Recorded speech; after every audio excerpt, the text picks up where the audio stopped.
Las 9 de la mañana, 18 minutos. 9 de la mañana, 18 minutos. Ustedes están en sintonía de Radio Atalaya y su programa de opinión política, Punto de Vista. Vamos a entrevistar a continuación al doctor Guillermo Celis Santos, presidente del movimiento Suma, quien antes fue asambleísta nacional. Doctor, ¿cómo le va? Buenos días. ¿Está en Puerto Viejo? ¿Está en Quito? ¿Dónde está usted ahorita? Buenos días, Alcides. Qué gusto escucharte. Bueno, en Puerto Viejo, aquí en Manaví, muy preocupado por La las lluvia, ¿no? inundaciones. Sí, sí, sí, estamos muy preocupados. Bueno, ha habido una crecida muy importante de los ríos Puerto Viejo, del Mosca, Garrapata, Chón inundado, el Hospital Napoleón Dávila Córdoba, que lleva el nombre de mi abuelo, completamente anegado. Mire Esa usted, ¿no? obra que decían que en la obra de drenaje para Chone que decía el expresidente hoy en Bélgica, que ya se solucionaba todo. No ha sido así. Estamos preocupados también en la zona de Colón. Bueno, me preocupa también mucho la provincia de Bolívar. Ayer estuve conversando con nuestro alcalde Vinicio Coloma, que es el alcalde de San Miguel de Bolívar, y todo lo que es San Miguel, Echandía, Las Naves. Hay una terrible creciente que ha golpeado terriblemente también esa provincia de Bolívar. Guayaquil también, y realmente esto nos preocupa a todos porque la inclemencia del clima se ha dado a notar en estos últimos 5 días, ¿no? Pero estábamos advertidos. Disculpen que empecemos con este tema porque los oyentes también necesitan saber las opiniones de los políticos sobre temas como este de mucho interés ciudadano, ¿verdad? Pero ya estábamos advertidos, pues, Guillermo, sobre este asunto. Ya habíamos, los organismos nacionales e internacionales habían pronosticado que el fenómeno del niño iba a llover, iba a llegar, que la estación invernal iba a ser fuerte. O sea, estábamos prevenidos. Lo que pasa es que una cosa es prevenir y otra cosa es tomar las acciones de prevención, porque eso es lo que hace falta, pues, ¿no? Completamente, completamente, y obviamente las obras de drenaje, obras de fogues de agua, contención, sumideros, bueno, la inclemencia se ha venido en contra de muchas de las poblaciones, de su Rocafuerte querido también ha estado con graves problemas. Pero bueno, Así es, esperemos oiga, que así ya es. estos 2 días no han llovido y de esa manera bajen un poco las aguas y vuelva a su cauce normal. ¿Cómo ha visto la presencia gubernamental y también de los organismos seccionales en esta emergencia que está soportando el país y preferentemente, pues, provincia como la nuestra, Manabí? Bueno, con muy poca plata, con una total carencia de acción por parte del prefecto de Manaví, que aquí realmente no hay prefecto, las vías rurales están botadas a su suerte. Bueno, a él le regalaron realmente la prefectura y eso no sé si es que no le hace que dar amor propio para esta provincia que necesita tanto. Yo tengo una buena máxima de un viejo administrador público que siempre me decía, y de eso aprendí: quien esté en la administración pública tiene que andar buscando la necesidad, es decir, viendo dónde poder ayudar, no quedándose en su casa, durmiendo hasta tarde y no haciendo lo que tiene que hacer. Pero bueno, ya vendrán mejores momentos, mejores días para Manaví a partir del 2027.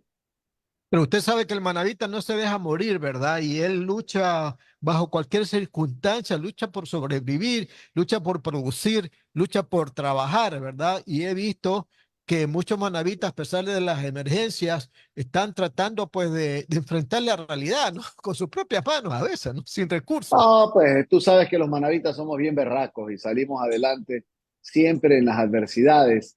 Y esa es una forma de caracterizar en carácter nuestra fuerza, nuestra valentía. Mira tú que me quedé muy sorprendido positivamente. La semana pasada me etiquetaron en una de mis cuentas de redes sociales un ganadero de Chone que con su propio peculio había hecho una gran vía rural sin ningún apoyo gubernamental. Y es más bien le decía que esa forma de utilizar material de la zona y poder darle viabilidad a las vías rurales era el mecanismo que ojalá la prefectura se dignara a hacerla.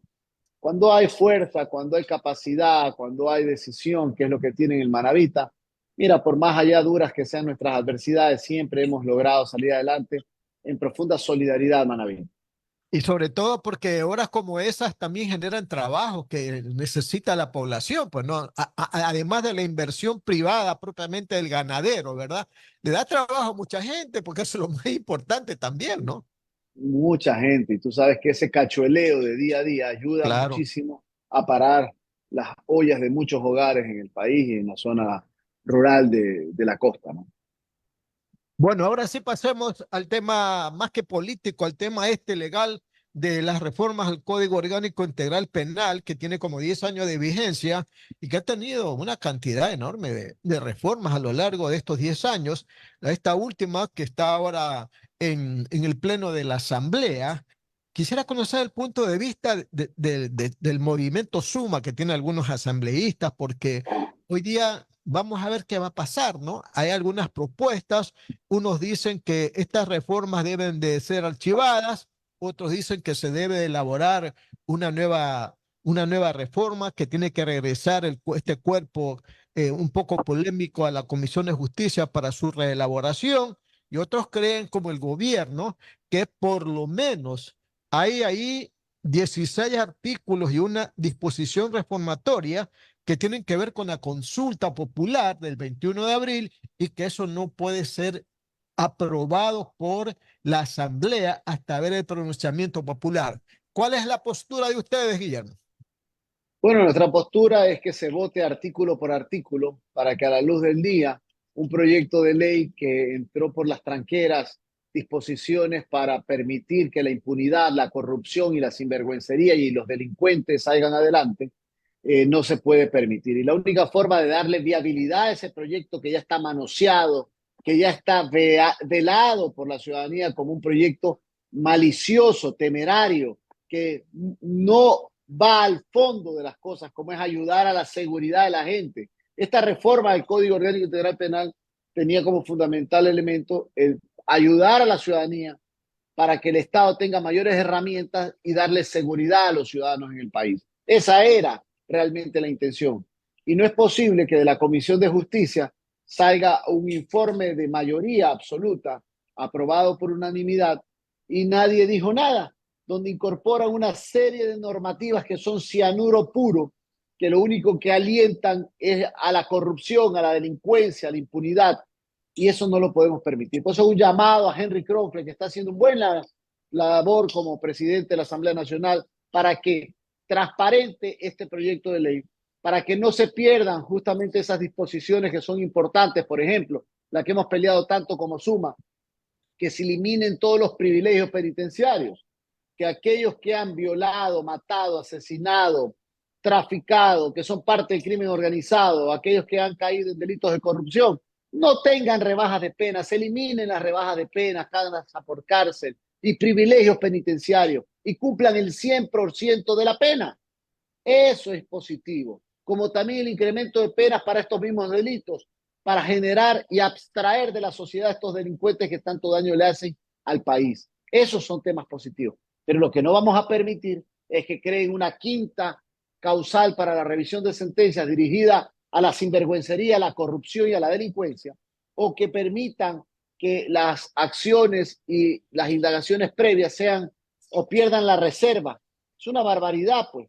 Primero, que se viola el principio de inocencia, y por otro lado también se quita capacidad de investigación a la fiscalía. Eso no lo vamos a permitir. Por eso la propuesta de Suma, y que la vamos a hacer el día de hoy en la Asamblea, es que se vote artículo por artículo. Bueno, le comento que acabamos también de entrevistar al asambleísta Lucio Gutiérrez, que anuncia que tiene entre 15 y 16 asambleístas que también van por la misma tesis de votar este cuerpo de reformas al COIP artículo por artículo. Eso significa, Guillermo, que no va a regresar a la Comisión de Justicia para que reelaboren el proyecto.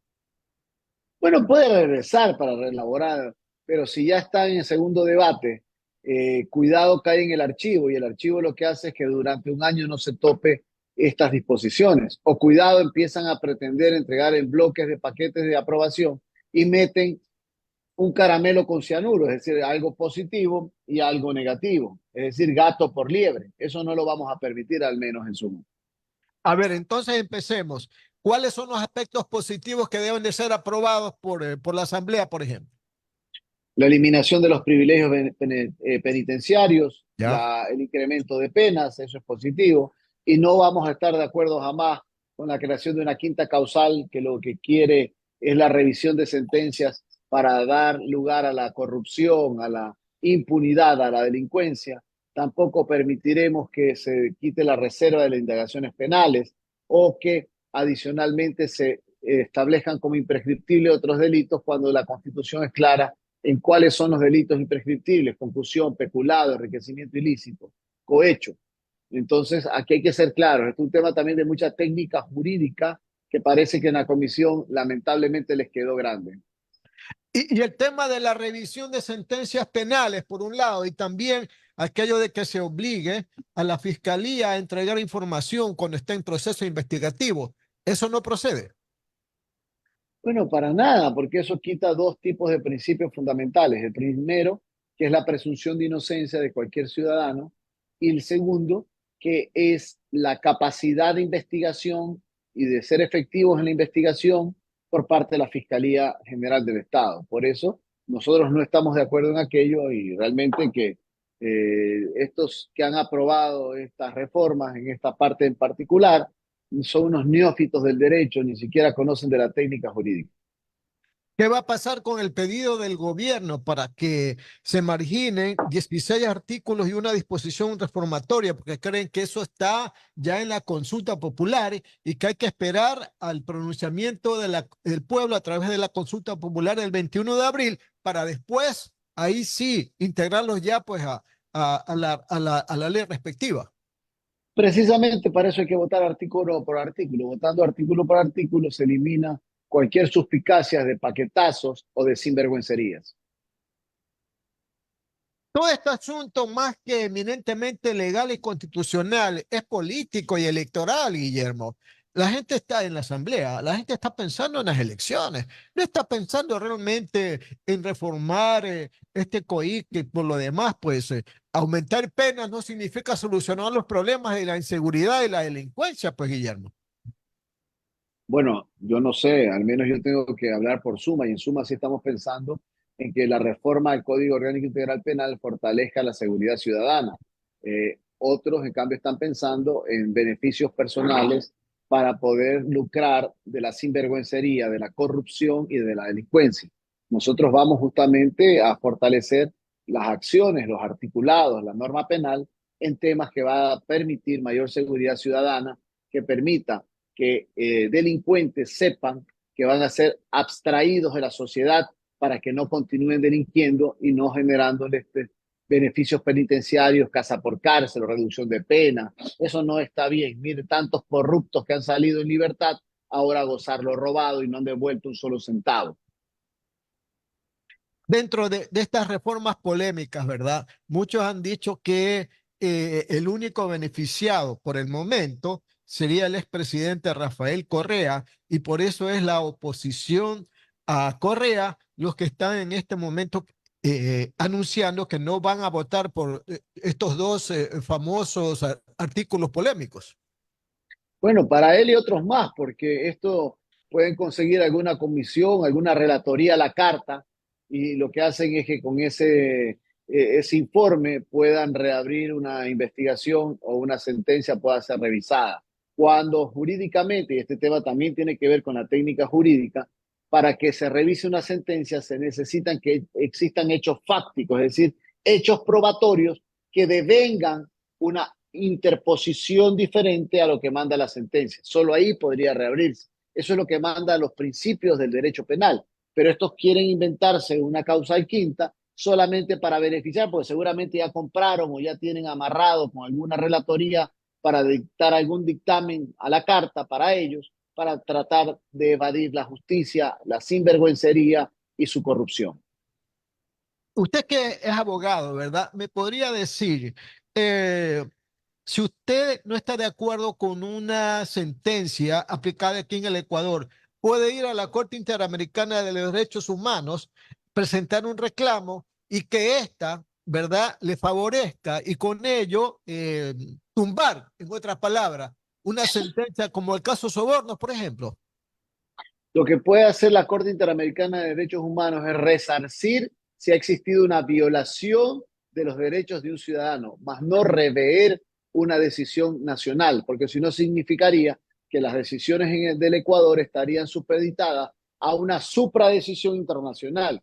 Lo que las decisiones de una Corte Interamericana puede generar son la indemnización, el resarcimiento a la persona cuando se ha vulnerado su derecho, como ha pasado en algunos casos, pero no en este caso en particular. Publicaba en el diario El Universo el articulista Adrián Pérez que había dicho que para presentar un reclamo ante la Corte Interamericana de Derechos Humanos existe un plazo de 6 meses. Eso lo establece el artículo 32 del reglamento. En otra palabra, si se quiere hacer un reclamo, ya está a destiempo, en el caso específico de Rafael Correa, porque ya se le terminó el plazo. ¿Tiene Pero es que también conocimiento de eso?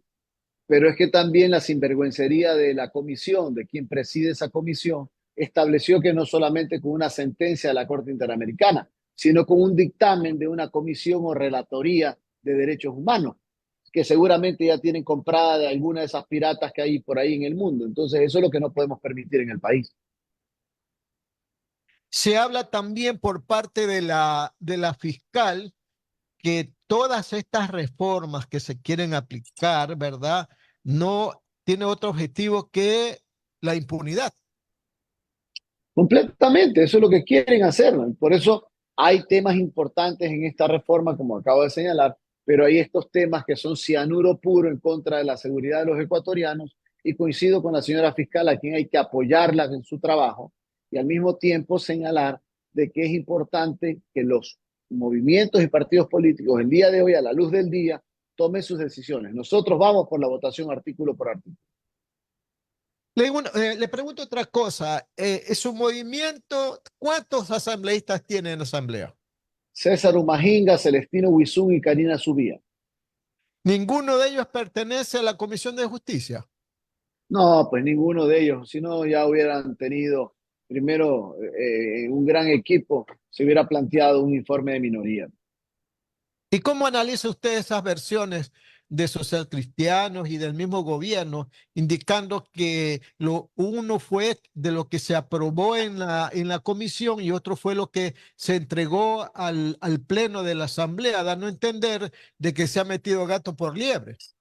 Tienen que presentar inmediatamente una denuncia ante la Fiscalía por falsedad ideológica del presidente de la comisión y de quienes estuvieron en el entuerto y la sinvergüencería de meter artículos que no estaban aprobados, según lo que dicen ellos, pero por allá han aparecido ya videos donde han sido aprobados efectivamente en pleno de la propia comisión. Así que esto tiene que investigarse. Ojalá que el Comité de Ética de la Asamblea Nacional investigue este hecho.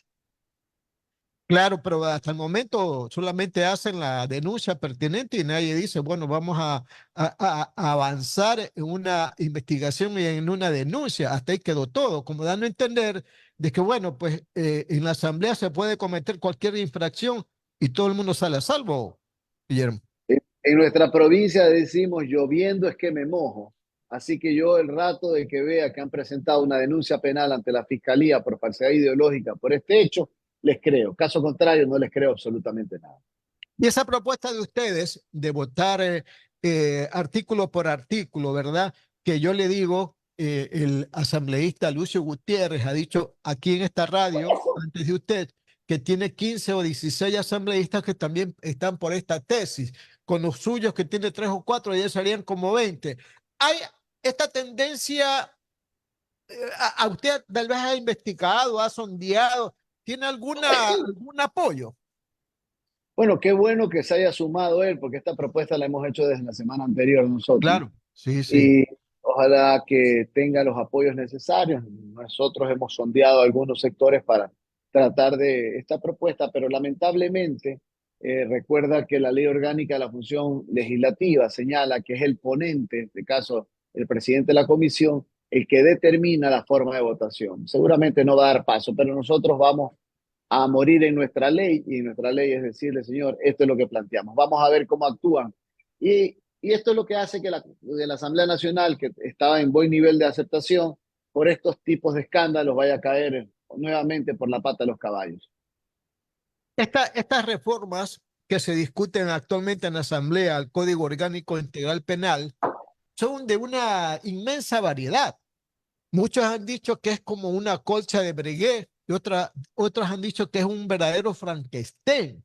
Y yo le digo lo siguiente, Guillermo, ¿verdad? Esto podría socavar la independencia de la justicia.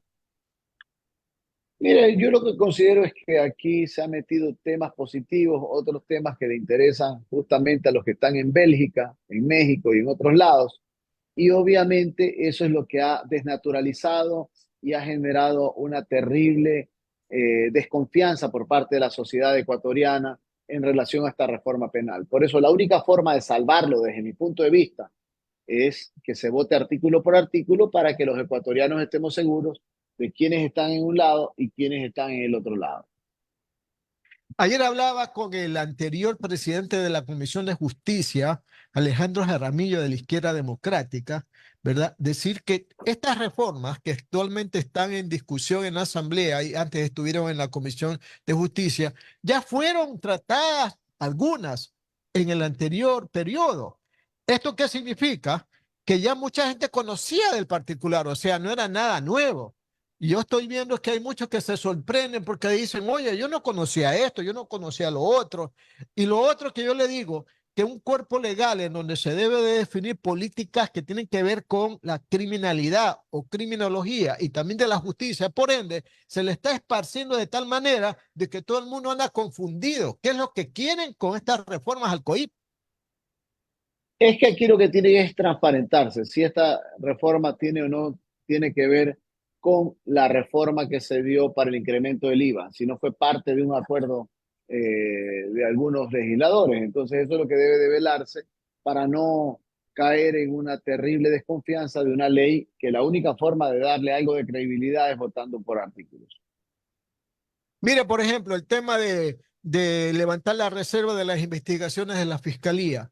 ¿A quién se le ocurre que la Fiscalía puede compartir este proceso con gente en la Asamblea que después vaya a transmitir información a los interesados? Entonces, ¿de qué trabajo de la Fiscalía podemos hablar si es que se aprueba un tipo de artículos como este? Bueno, porque los que propusieron son los que andan hoy día de campaneros de acciones penales, permanentemente parece que tienen infiltrados a malos funcionarios que deben mantener la reserva de los casos y más bien se han convertido en campaneros y quieren ser campaneros a través de un articulado que lo único que permite es violar los principios de la inocencia de los ciudadanos, como también de la independencia de la fiscalía en la investigación penal por lo que es una indagación previa, ¿no? Tal vez Suma aprovecharía las circunstancias actuales, ¿verdad? Que se va a revisar las reformas para agregar algún articulado que no se lo ha agregado. Hablábamos en principio, por ejemplo, de la imputabilidad de los menores infractores de delitos que cometen mayores para que reciban la misma sanción de los mayores. Es un tema que hay que analizarlo con pinzas, ¿no? Sobre todo en algunas legislaciones internacionales se los imputa como mayores a los que son mayores de 16 años, de 16 a 18 años. Es un tema que hay que analizarlo bien porque puede perjudicar también a muchos jóvenes que pueden estar dentro del lado de la inocencia.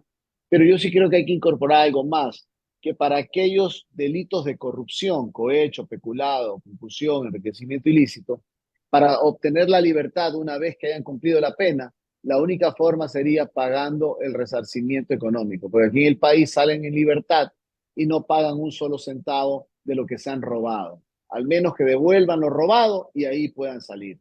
Esa reforma es importante hacerla. ¿Por qué tienen tanto miedo en hacer una reforma penal de este nivel? Cambiemos de tema, doctor Celi. Yo lo he visto a usted muy preocupado con el tema del puerto de Manta, esta concesión que se hizo a una empresa chilena y que se habló pues del lesivo del contrato de concesión y en esto pues llegó inclusive hasta la función judicial y en este momento ¿en qué estado se encuentra la misma, doctor? Muchas gracias por tocar este tema, porque es un tema que nos atañe a todos los ecuatorianos. El puerto de Manta fue entregado en diciembre de 2016 al fenecer el gobierno del hoy recluido en Bélgica, para entregar entre gallos y medianoche un contrato de concesión fraudulento que realmente es lesivo a los intereses del Estado ecuatoriano. ¿Por qué? Y aquí lo voy a decir, y no lo digo yo porque me he inventado. Hay informes de indicios de responsabilidad penal de Contraloría, hay indagación penal abierta en Fiscalía, hay informes de las autoridades gubernamentales hasta el año 2021, inclusive la Subsecretaría de Puertos, que determinan que el negocio del puerto de Manta no son la movilización de contenedores, sino es la importación de carros. Esto quiere decir que el puerto de Manta es un puerto carrero. El 80% de los carros que ingresan al país ingresan por Manta, y también es un puerto granelero, entran los granos al país a través de Manta. Pero el contrato, sabiendo que el puerto es carrero y granelero, no lo firman por vehículos ni por el tema del granel, sino lo firman por contenedores. Cállate para atrás, pues, mi querido Alcides. ¿Sabes cuántos contenedores al año moviliza el puerto de Manta? 6.500 contenedores, que significa el 0.27% de la movilización de carga Claro, del pues país. primero lo tiene por zona, Guayaquil, claro. Guayaquil mueve 2 millones. Imagínese. Tú sabes que un barco post-Panama lleva 14.000 contenedores, es decir, ni la mitad de un post-Panama llega a Manta en todo el año. Y ellos Uf. sabían eso, pero no firman la fórmula económica del contrato de concesión por delegación por contenedores, es decir, por lo que no tiene bondad el puerto de Manta, por lo que no se especializa, porque es carrero, y por carrero no hacen nada. ¿Sabes cuánto paga por cuánto recibe Agunza, la empresa extranjera Agunza, por cada vehículo? $113. ¿Y cuánto le comparte al Estado ecuatoriano esos $113? 47 centavos de dólar. Si eso Mal no es negocio, pues lesivo, oiga, eso es eso mal no es, negocio, pues. si eso no es fraudulento y corrupto, entonces, ¿qué es esto? Esto es una barbaridad. Presidente Novoa, ahí tiene bastante plata, 50 millones por lo menos, para apoyar la seguridad de Manabí, pues, y del país también. Tiene que dar por terminado un contrato lesivo, porque estamos cansados que la sinvergüencería en este país quiera llevarse el santo y la limón. Al menos conmigo no van a tener esa posibilidad, y voy a ir firme en esta lucha, e inclusive con riesgo de mi vida. Guillermo, escuché al ministro de Obras Públicas y Transporte, Roberto Luque, respecto al tema del puerto de Manta. Él ha manifestado que se ha conversado para hacer una auditoría de la concesión y renegociar lo que hay que renegociar en beneficio del Estado y de Manta. ¿Es justo eso? Bueno, primero, si el ministro ha dicho que hay que renegociar, si tú renegocias algo es porque está mal negociado. Entonces, Obvio. a confesión de parte, relevo de prueba. Lo que estoy diciendo yo es verdad, porque él dice que hay que renegociar. Dos, me parece que el ministro no tiene conocimiento de la administración pública y no tiene buenos asesores jurídicos. Cuidado, ministro. Cuando usted tiene un hecho lesivo, los hechos lesivos en contra de la administración pública devienen ¿en qué? En peculado y en perjuicio del Estado, que son sancionados inclusive imprescriptiblemente. Hasta el último día de su vida puede ser perseguido aquellos que no han cumplido con su obligación de administrar bien los fondos públicos. Entonces, si el contrato es lesivo, si ha sido mal negociado, si hay un indicio de responsabilidad penal emitido por la Contraloría del Estado en el año 2020, si hay una indagación penal que le haga un llamado a la señora fiscal a quien hay que apoyarla, pero también estos casos están durmiendo el sueño de lo justo en la Fiscalía de Manta. Señor fiscal, llévese por último esta indagación a Quito y formule rápidamente lo que tiene que formular. Porque si la propia Contraloría ha determinado que hay peculado en ese contrato, entonces el contrato es fraudulento. Entonces el contrato está lesivo para el Estado, como se lo ha demostrado. Entonces, cuidado, el ministro renegocia lo que tiene que ser terminado y no renegociado. Aquí yo simplemente, como manabita, como ecuatoriano y como defensor de los recursos del Estado ecuatoriano, dejo marcada la cancha clarito. Ya nuestros legisladores en la Asamblea, y quiero agradecerle sobre todo a César Umainga, que es miembro de la Comisión de Fiscalización, está haciendo una buena fiscalización sobre el tema del puerto de Manta. Pero Agunza, ante la situación de la inequidad en la distribución de los recursos, presentó una acción de protección aquí en Guayas y la ganó. Y en esa situación, Agunza sigue adelante y con esta inequidad y esta sorprendente manera de ganar dinero, mucho para a los chilenos y casi nada para los ecuatorianos. Entonces, ¿qué debemos hacer? ¿Esperar a quién? Esta es la ley del embudo. lo ancho para el vivo y lo fino para el cojudo, que el cojudo sería el Estado ecuatoriano, pues Alcides. Entonces, estos señores, y aquí yo simplemente, tú has dicho los hechos claritos y parece que tienes muy clara la película. ¿Dónde está el puerto de Manta, Alcides? La provincia de Manabí fue el primer puerto marítimo y pesquero del Ecuador. Ya Así me está en gusta ver. Manabí, está en Manta. Claro, El contrato fue firmado en Manta. Las obvio. partes, Autoridad Portuaria de Manta está en Manta. La compañía Gunza extranjera está en Manta a través de TPM. ¿Y por qué demandan la acción de protección en Guayaquil? ¿Por qué entre gallos y medianoche en flagrancia presentan una acción de protección? Si sabes quién fue el juez que falló a favor de ellos. Bueno, investiga quién es, ¿no? Investiga quién Dígamelo, es. Bueno, dígamelo. el juez Osvaldo Dávila.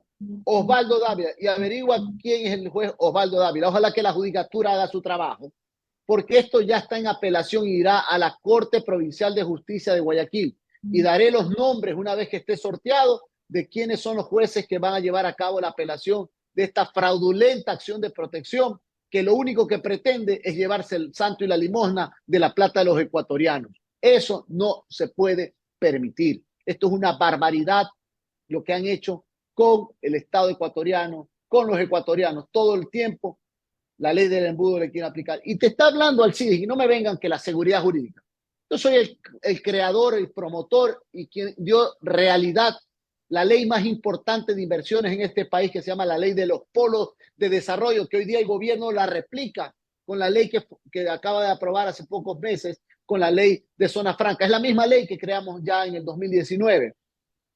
Es decir, que estoy a favor de la inversión nacional y extranjera, que estoy a favor de la seguridad jurídica, pero también el Estado ecuatoriano tiene seguridad jurídica. Pues cuidado, me dicen, no, es que hay que proteger la seguridad jurídica, que la seguridad jurídica es solo de unos y del Estado ecuatoriano no tiene seguridad jurídica. No me vengan con ese cuento. Aquí Guillermo, van a encontrar a alguien que está claro en lo que hay que hacer, que felizmente los diferentes sectores de Manabí están apoyando en esta lucha porque saben claramente que tenemos la razón y ojalá el presidente de la República tome una decisión acertada en esta barbaridad que viene azotando terriblemente a Manabí y al país. hubo una denuncia en el sentido que Agunza Chile había vendido su paquete accionario a otra empresa que se llama Agunza Internacional SL de España. Esto no es un motivo para ir ante un juez y decirle, señores, ha infringido el contrato y por lo tanto el contrato queda nulo. Es que justamente eso fue lo que pasó. Aparte de ser fraudulento, aparte de existir indicios de responsabilidad penal en este contrato, el año pasado estos señores cambian o ceden el paquete accionario a otra empresa o a otro número de empresas en España, cuando el contrato lo impide. El contrato que ellos firmaron, ¿qué dice? Que dice que cuando se haga un cambio de paquete accionario, antes de hacerlo, tiene que pedir autorización al Estado ecuatoriano. Caso contrario, se terminará unilateralmente el contrato. Y cállate para atrás, pues, Alcides. Tú sí sabes que cuando se firmó el contrato en el año 2016, el procurador de la época exigía que firmen el contrato no solo el representante legal de la compañía extranjera Gunza, sino que firme también los accionistas para asegurar que estamos hablando y que estamos firmando el contrato con los reales accionistas de la empresa, pero no lo hicieron. Solo firmó el representante legal y ahora cambian el paquete accionario. ¿No te huele esto a que huele muy mal? Fue, fue algo preconcebido. A simple vista se ve que fue algo preconcebido para hacer después otras cosas más. Y yo le quiero otra cosa preguntar. Y esto porque a la persona al que le voy a preguntar lo conozco, a Ronald Muñoz, que fue gerente de Autoridad Portuaria de Manta. ¿Qué pasó con él? ¿Por qué salió de las funciones? No, no, sigue. Gracias a Ah, él Ronald Muñoz, sigue. claro, gracias al contraalmirante Muñoz, porque yo esto vengo fiscalizando del 2018, pero el 2018 y hacia adelante, hasta antes de que llegue Ronald, todo se encubría, pues no, parece que la compañía extranjera era la que manejaba la autoridad portuaria de Manta también y no entregaban la información. Viene el contraalmirante Ronald Muñoz, a quien hay que reconocerle su valentía y da a conocer y entrega la documentación de la barbaridad que ha acontecido. Y ahí empieza toda esta lucha, que es una lucha justa de los ecuatorianos, de los manavitas, en pos de desarrollar un puerto de buena manera. Cáete para atrás. ¿Sabes cuánto fue la inversión de Gilport en el Puerto Bolívar, allá en Machala, provincia del Oro? Al inicio, down payment, apenas entraron, ampliando los muelles, mejorando las instalaciones. $100 millones. ¿Sabes cuánto ha sido la inversión de la compañía extranjera Gunza en Manta en 7 años? 35 millones, es decir, con la propia plata que han recibido de la actividad del puerto han ido invirtiendo, no impusieron ninguna plata nueva, recursos nuevos. Esa es la realidad de lo que ha acontecido y eso es lo que no vamos a poder permitir que se siga generando un perjuicio en contra de los ecuatorianos. Cae por su propio peso, pues la lógica, ¿no? Que hay que renegociar o finalmente hay que terminar el contrato con Agunza y volver a contratar con alguna otra empresa, pero el problema es ese, pues entonces, porque no es fácil buscar empresas que se interesen a invertir en una concesión del puerto de Manta, si no cambian también los números, pues, Guillermo. Es que el puerto de Manta tiene una gran potencialidad. Lo que pasa es que no les interesa a quienes están en este momento en la delegación mejorar las condiciones absolutas del puerto, que debe ser el dínamo del desarrollo y del empleo en Manabí, no solamente en Manta, en todo Manabí. Y es hacia allá donde nosotros consideramos que debe darse el derrotero. Acuérdate que los puertos son sectores estratégicos del Estado, Por donde el supuesto, Estado ecuatoriano tiene que estar permanentemente totalmente. fiscalizando y vigilando que crezcan, que se fortalezcan y que generen beneficios para los ciudadanos que viven en el mismo. Usted sabe, Guillermo, que los manavitas a lo largo de la historia siempre hemos sido gestores de causas que van en beneficio de los manavitas en primer lugar y del país en segundo lugar. Las grandes luchas que hemos tenido los manavitas por conquistas, ¿verdad? En favor del progreso de una ciudad, de la provincia del país. Y yo le quiero preguntar, ¿verdad? ¿Qué pasa con los manavitas ante la situación del puerto de Manta? ¿Qué pasa con los mantenses, verdad? Como que veo alguna frialdad, como que veo alguna manera muy pasiva de actuar frente a una realidad, considerando pues que el motor del desarrollo de Manta, primer puerto marítimo y pesquero, a mí me lo enseñaron desde hace mucho tiempo, es su puerto. Y si manejan mal su puerto, muchas actividades, muchos negocios, mucha gente pues involucrada, dejaría de tener los recursos y no se desarrollaría la ciudad de Manta. ¿Hay alguna animadversión, hay desánimo de la ciudadanía ante esto? No, más bien yo veo mucho positivismo. Yo agradezco muchísimas las voces de aliento a lo largo y ancho de mi recorrido por mi provincia. Más bien lo que recibo siempre es voces de aliento y de que la lucha que hemos emprendido es una lucha positiva en favor de Manabí. Hay varios sectores sociales, ciudadanos que están justamente emitiendo también sus criterios al respecto y apoyando este gran proceso de lucha y eso es positivo. Eso es positivo desde el punto de vista de que no nos vamos a dejar ver la cara. Esto no es como cuando venían los conquistadores a entregar espejitos a cambio de todo el oro de los ecuatorianos. Eso no lo vamos a permitir jamás. Aquí hay capacidad, aquí hay conocimiento y acá hay sobre todo amor a nuestra tierra, a nuestro país, para defender los intereses sobre todo de la gente que necesita de apoyo en seguridad, en salud y en educación. Muy bien, pues al doctor Guillermo Celi Santos por haber estado con nosotros y haber dialogado sobre dos temas muy importantes para el país, la reforma al Código Orgánico Integral Penal y el tema del puerto de Manta. Guillermo, que le vaya muy bien. Estaremos conversando próximamente. A ti, Alcides, un abrazo cariñoso, a Andrés Mendoza, a todo el equipo allá de Radio Atalaya, mi cariño como siempre, a la audiencia. Estoy siempre a las órdenes para poder atender sus entrevistas. Un abrazo a todos. Correcto, pues ha sido el doctor Guillermo Celi Santos, presidente del movimiento Suma y ex asambleísta nacional. Las 9 de la mañana, 57 minutos, 9 de la mañana, 57 minutos. Ustedes están en sintonía de Radio Atalaya y de su programa de opinión política, Punto de Vista. Regresamos después de este breve corte comercial, estimados amigos.